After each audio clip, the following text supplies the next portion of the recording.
you are. Yeah, baby, you are. Hey, baby. Beautiful, beautiful, beautiful, beautiful angel. Love your imperfections, I'll be angel. Tomorrow comes and goes before you know it. A few moments later.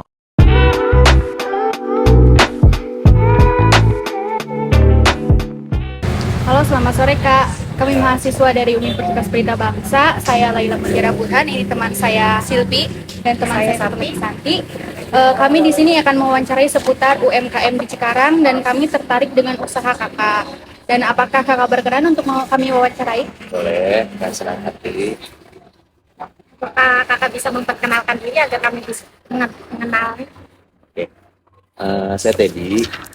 Kebetulan saya owner, pemilik warung OTW.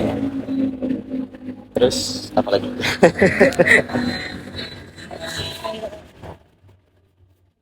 Baik, terima kasih Kak. Kami akan mulai wawancaranya ya Boleh, dengan boleh. pertanyaan-pertanyaan yang kami siapkan. Oke.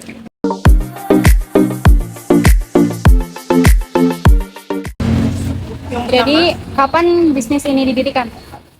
Awal mula warung OTW berdiri itu 27 Januari 2021. Dan kenapa Kakak tertarik untuk menjalankan bisnis kafe ini? Dan peluang apa aja yang Kakak lihat dalam usaha ini? Oke. Kalau bicara filosofi, awalnya itu saya suka nongkrong. Jadi saya pikir tiap malam saya keluar nongkrong, kenapa saya nggak buka tempat nongkrong sendiri gitu. Jadi sekalian nongkrong, sekalian berbisnis gitu. Itu filosofinya awal mulanya. Terus kenapa warung OTW ada di Hadamas Futsal ini? Ya saya pikir memang ini salah satu tempat yang punya potensi gitu, karena di jantungnya Cikarang saya pikir bakal ada market banyak untuk di tempat ini gitu. Jadi ya udah pas 2021 kebetulan ada tanah kosong, kita langsung bergerak. Dan tantangan apa yang harus Kakak atasi di awal perjalanan membuka usaha ini? Kalau tantangannya berat banget ya, soalnya awal-awal buka 2021 itu kan pas rame-ramenya COVID ya. Jadi ya kita terlalu banyak spekulasi sih sebenarnya. Spekulasi kita terlalu besar, tapi karena saya optimis ya akhirnya ya udah jalan lancar sih sebenarnya gitu. Karena yakin aja sih sebenarnya gitu. Terus ya prinsip-prinsip marketingnya juga diterapkan, konsep-konsepnya jelas, punya profil yang jelas juga, jadi saya nggak takut gitu. Apa yang menjadi kekuatan dalam bisnis ini? Nah, kalau bicara power, sebenarnya saya sedikit banyak menerapkan ada beberapa materi ya. Kalau dalam marketing itu kan ada 4 atau 5 P tuh. Pasti kalau anak-anak kuliah pasti ngerti, nanti bakal diajarin. Masalah P yang pertama itu kan produk, price, place, people, sama promotion. Nah itu sebenarnya kiat-kiat itu yang saya pegang gitu. Dari P yang pertama mungkin dari produk, kita harus punya jelas produk apa yang kita mau jual, sasaran marketnya kayak gimana gitu. Mau middle up atau dari tengah ke bawah atau kayak gimana. Nah, terus dari price kita juga sama, kita lihat market nih, price-nya masuknya ke anak-anak apa nih. Kebetulan kan di Cikarang itu kan kebanyakan karyawan industri ya, karyawan pabrik. Jadi ya kita harus punya market di segmen tertentu gitu. Kalau kita mau narik market untuk sekelas karyawan, untuk sekelas para pekerja, ya price juga kita harus bisa masuk ke sana. Terus dari place, dari tempat, kita harus tentuin tempat yang kira-kira gampang dilalui sama masyarakat banyak gitu. Dilalui itu dalam artian oh iya jadi pusat eye catchingnya orang-orang, kalau lewat oh iya ini ada tempat nih gitu. Jadi orang penasaran itu tempat apa sih gitu. Kebetulan ya kita dapat tempat paling depan ya di pinggir jalan. Terus saya pikir ya udah, itu salah satu power kita juga. Terus people, kalau people ya mungkin dari komunitas ya, kita sendiri harus kuat di komunitasnya. Kita punya komunitas apa nih, kita punya teman apa nih, kita punya relasi atau apa gitu ya. Itu salah satu kekuatan juga sebenarnya. Kalau kita bersosialisasi dengan orang banyak ya kita salah satu keuntungan juga, privilege buat kita gitu. Kita punya teman pasti, ayo dong nongkrong dong di tempat gue gitu kan. Jadi lebih mudah untuk menyaring marketnya. Nah, yaudah yang terakhir promosi. Kalau promosi sih mungkin ke media sosial, influencer gitu-gitulah. Terus Itu kita apakah menurut kakak di usaha ini ada kelemahannya? Banyak setiap bisnis, setiap usaha pasti ada kelemahannya ya. Nah, dari penerapan yang 4P atau 5P itu nggak semua kita kuat sebenarnya, tapi sering berjalannya waktu kan kita improve. Itu misal dari produk, nggak semua juga produk kita kan kadang ada yang masuk ke segmen market tertentu, ada juga yang nggak masuk. Makanya semua itu sebenarnya adjustable, disesuaikan. Misal nih kita pertama kali kan profile kita kan Ropang, STMJ, sama Indomie. Nah, saya pikir kalau seandainya marketnya gitu-gitu aja, mungkin secara price kita dapat, tapi secara makanan kan orang bosen ya gitu. Makanya seiring berjalan waktu kita adjustable, kita sesuaikan lagi. Contohnya kayak ada sop durian, sate taichan. Nah, kelemahan-kelemahan yang dimaksud itu dalam artian seiring berjalannya waktu kita bakal tahu nih, mungkin ada rasa bosan dari customer, mungkin ada gitu-gitu aja gitu. Nah, itu kan salah satu bentuk apa ya, disebutnya fluktuatif ya kalau bisnis itu. Nanti kalau kita udah ada di bawah dalam artian wah kayaknya market udah mulai bosen nih, kita harus inovasi lagi gitu. Nah, kelemahannya tuh mungkin kalau di sini tuh ya karena tempat nongkrong ya, jadi segmennya terbatas dari makanan apa segala macam. Ya itu kalau kita nggak punya inovasi dan kreatif gitu-gitu aja ya mungkin customer bakal kabur. Pertanyaan selanjutnya oleh Kak Sulti, silakan Kak Sulti.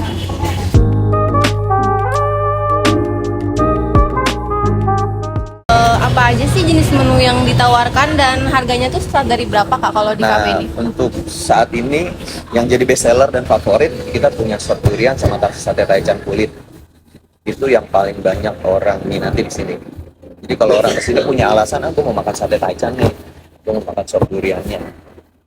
Untuk starting price-nya ya kita dari harga 20.000 sampai paling mahal kita 25.000 sampai 27.000. Tapi untuk minuman kita dari harga 10.000 pun ada. Tapi range-nya itu ya sekitar 10 sampai 27.000 banget. Kalau di sini jumlah karyawan yang di kafe ini tuh ada berapa? Kita ada 7 sampai 8 orang. Kadang kalau weekend kita nambah freelance 2 orang, sekitar 9 atau 10 orang. Jam kerjanya di sini gimana Kak? Kita mulai masuk jam 2 siang, prepare 2 jam, 1-2 jam, mulai start penerimaan customer itu jam 4 sore, kita close out jam 12 malam. Kalau buat perekrutan itu ada kriteria khususnya atau enggak? Ya untuk kualifikasi kita sih sebenarnya secara garis besar yang mau kerja aja ya. Gitu. Intinya mau kerja, mau capek, yang mau bisa menerima. Oh sebenarnya dunia kerja itu ya memang rutinitasnya seperti ini. Gitu. Secara kualifikasi sih sebenarnya nanti kan kita punya standar SOP sendiri. Seiring berjalannya waktu kita bakal training mereka. Gitu. Jadi secara kualifikasi nggak harus yang punya pengalaman di F&B atau apa, itu enggak sih. Karena kita yakin semua orang pasti punya talentnya masing-masing, punya kemampuan masing-masing. Jadi cukup di training 2-3 hari juga sesuai standar SOP kita, saya yakin bakal bisa kerja. Itu aja. Selanjutnya nanti ditanyain Kak Santi. Boleh.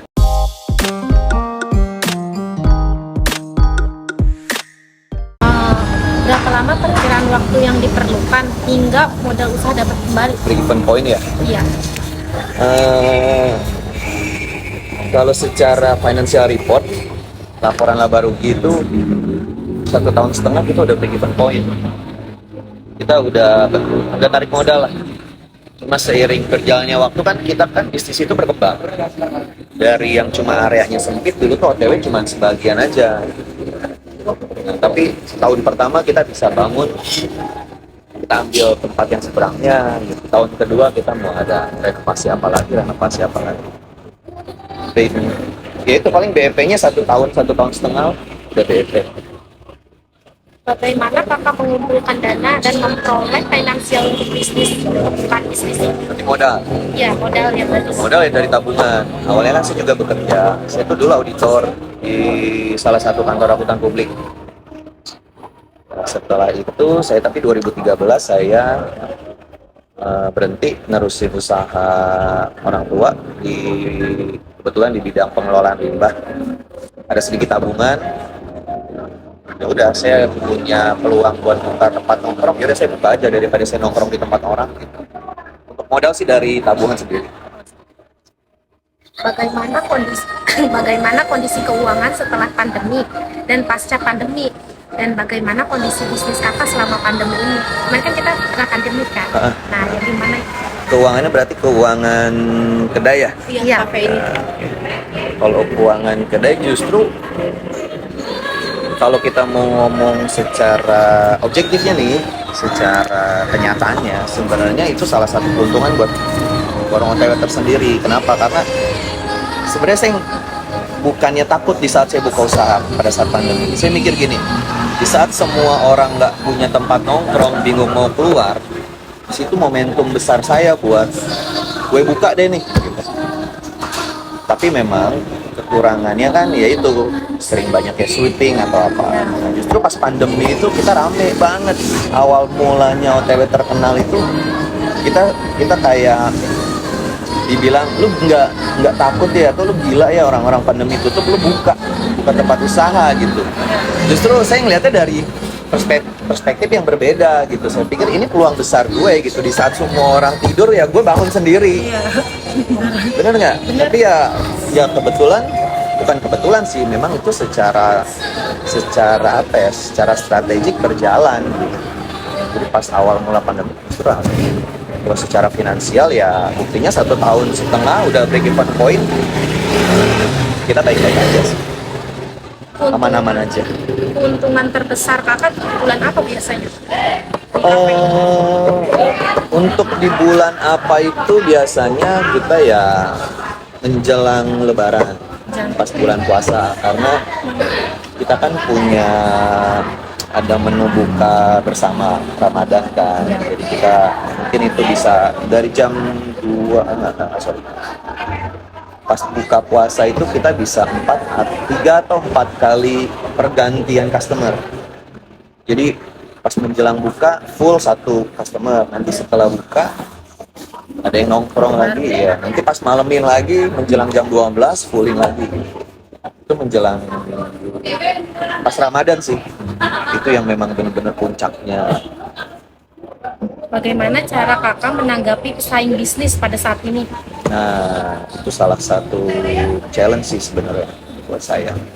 Sejak pandemi kan semua orang berhenti, kebetulan ngeliat kita buka dan rame gitu kan. Terus setelah pandemi, setelah adanya kebebasan orang untuk udah nggak pakai masker, udah bebas berkumpul, makin kesini kan orang makin banyak tempat-tempat nongkrong. Jadi secara nggak langsung ya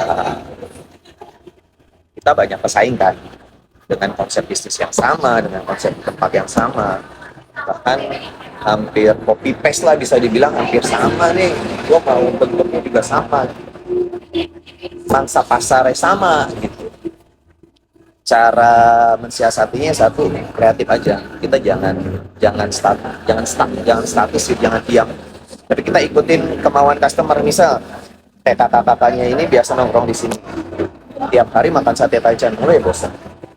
Tiap hari ngedengerin musik yang biasa di sini ya bosan. Caranya gimana biar kakak-kakaknya nggak pindah ke kedai samping kan gitu kan? Secara nggak langsung kan gitu. Ya pendekatan. Kalau bosan sama sate Taichannya, kita inovasi lagi dengan menu baru. Kalau bosan sama hiburannya, ya kita ganti dengan konsep hiburan yang baru. Tapi tidak menghilangkan profil si kedainya itu sendiri. Karena di sini kenapa namanya warung? Saya bisa aja bikin kafe, bisa aja bikin coffee and eatery kan gitu kan kebanyakan sekarang. Tapi kenapa saya pilih warung? Karena saya nggak mau customer saya itu berekspektasi nggak sesuai sama ekspektasinya, maksudnya begitu datang. Yang namanya warung ya udah, menu warung apa sih, kayak mbak-mbaknya ini, kakaknya ini yang namanya pergi ke warung nggak berharap banget seperti pergi ke kafe kan. Iya. Jadi saya mikirnya ya udah, kenapa konsepnya dan profilnya warung, tapi kita maksimal di produknya. Tapi kalau seandainya konsepnya kafe, dengan kondisi yang sekarang, saya nggak berani jamin ekspektasi customer itu bakal terpenuhi, karena konsep kafe itu beda banget dari tempat, dari makanan. Kafe itu kan ya disebut fine dining ya, dari segi plating dia harus proper kan. Yang namanya kafe kan dari tempat makan, dari apa segala macam. Tapi bukan berarti kita nggak proper, kita pun proper. Tapi di sini orientasi kita nggak ke sana. Gitu. Karena mangsa pasarnya kan kita sebenarnya menengah ke bawah. Kenapa namanya warung? Apa strategi dan rencana bisnis kakak untuk memenangkan persaingan? Kan di sini banyak kafe sama warung-warung yang Ya. gimana caranya biar ini selalu rame gitu caranya? Sebenarnya kalau ngomong mau selalu rame, ya nggak mungkin lah ya. Ya. Karena yang namanya bisnis, apalagi orientasi bisnis itu kan bahasa kasarnya jualan kan. Itu pasti ada untung dan ada rugi. Gitu. Kalau semua mau rame terus, semua mau untung terus, ya mungkin nggak ada orang susah ya di dunia gitu. Semua pasti orangnya kaya-kaya. Tapi kalau seandainya, saya nganggap sih nggak memenangkan persaingan ya, enggak. Ya. Karena kalau memenangkan persaingan itu berarti harus ada yang kalah dong. Ya. Kalau ada yang kalah, jahat kalau menurut saya. Tapi seenggaknya ya saya tetap survive dengan konsistensi yang ada aja. Itu ya, caranya satu, saya harus pererat semuanya, dalam artian kalau memang misal gini, kan kita tahu market kita nih. Market kita misal kayak mbak-mbaknya mungkin udah biasa nongkrong di sini. Kita buat kalian itu punya alasan untuk datang ke sini lagi. Gitu. Kenapa ya? Satu dari makanannya, kedua dari kehangatannya. Kadang yang namanya tempat nongkrong itu kan nggak cuma sekedar punya alasan cuma buat makan kan. Iya. Kadang orang pergi sendiri aja gue bete nih, tapi gue nongkrong di sini sendiri, gue bingung mau ngobrol sama siapa, kita temenin nongkrong. Aman kalau kenal. Ya.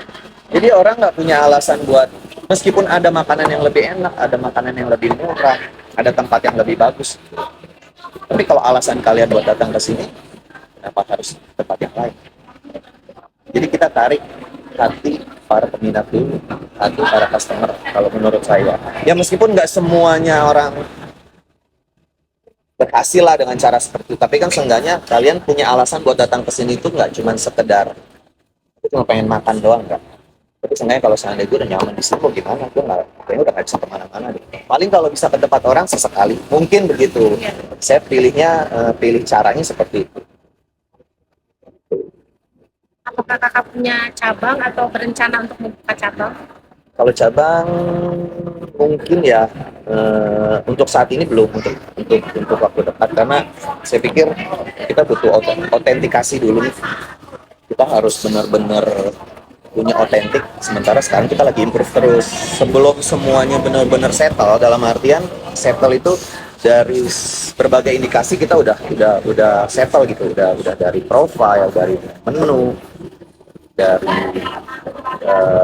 visi dan misi udah jelas, baru mungkin ada rencana buat buka cabang. Karena buat buka cabang itu kan kalau yang satu cabangnya ini belum settle, yang seperti saya bilang tadi, mungkin nggak akan bisa buka cabang selanjutnya, karena di sini aja masih banyak improvisasi. Sekarang sih masih tahap improve sih sebenarnya, tapi tidak menutup kemungkinan 1 tahun ke depan bakal ada cabang. Tapi untuk ekspansi dan pelebaran bisnis di dunia kuliner mungkin akan ada OTW selanjutnya, tapi dengan segmen dan market yang berbeda.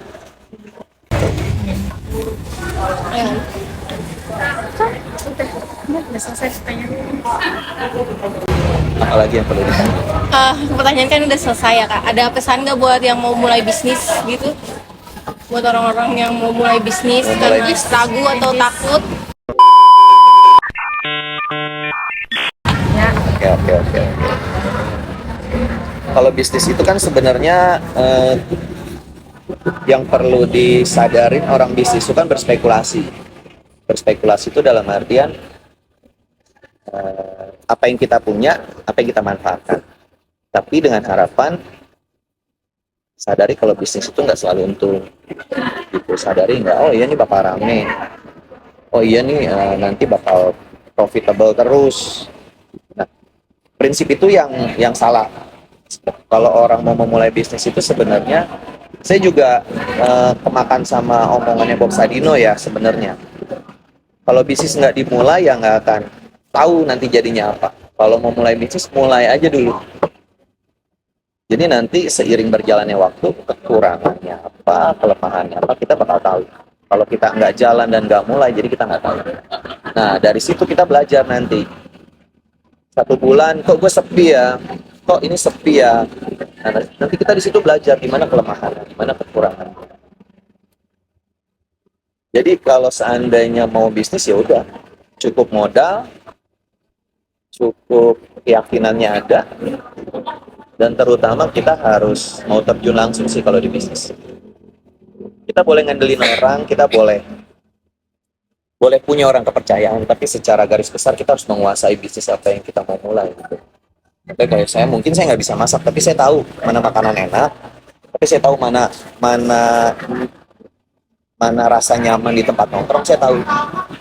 Jadi saya nanti bisa kasih tahu anak-anak saya nih, misal jadi waitersnya, kamu harus bersikap ini ya sama customer. Makanannya kamu harus kayak gini ya, ini marketing kita begini ya. Meskipun saya nggak bisa masak ya, tapi secara keseluruhan saya menguasai semuanya. Itu kan secara teknik kita bisa sewa orang-orang yang bisa masak. Tapi secara manajemen, saya harus kuasai dulu. Intinya kayak gitu. Berani aja, jalan aja. Jangan takut kalau mau mulai bisnis. Yang penting setelah jalan, jangan takut belajar, tetap belajar. Tapi belajarnya dari kekurangan yang ada di diri kita. Jangan belajar dari kekurangan orang lain. Jangan terlalu banyak melihat pesaing-pesaing. Tapi kita lihat kita dulu apa yang jadi kekurangan diri kita. Apa yang jadi kekurangan bisnis kita. Nah dari situ kan kita baru improve. Oh iya kalau ini kurang kita tambahin, oh ini kalau kurang ini ya kita make up lagi lah. Kalau kita terlalu banyak ngelihat pesaing mungkin bakal ke-trigger, itu nggak akan ada habisnya, karena ada yang lebih bagus, ada yang lebih baik, ada yang lebih enak, ada yang lebih apa, nggak ada habisnya. Itu aja pesan saya sih. Ada lagi? Mungkin sekian Kak wawancara dari kami. Cuma segini. Ya. Terima kasih atas waktunya. Terima kasih banyak juga ya, udah mau dateng, udah mau nanya-nanya. Saya senang sebenarnya. Mungkin kalau ada kesempatan, boleh teman-temannya nanti diajak ke sini lagi. Kita ngobrol-ngobrol lagi, atau kakak-kakaknya kalau ada banyak waktu luang nongkrong di sini, nanti kita ngobrol lebih banyak lagi.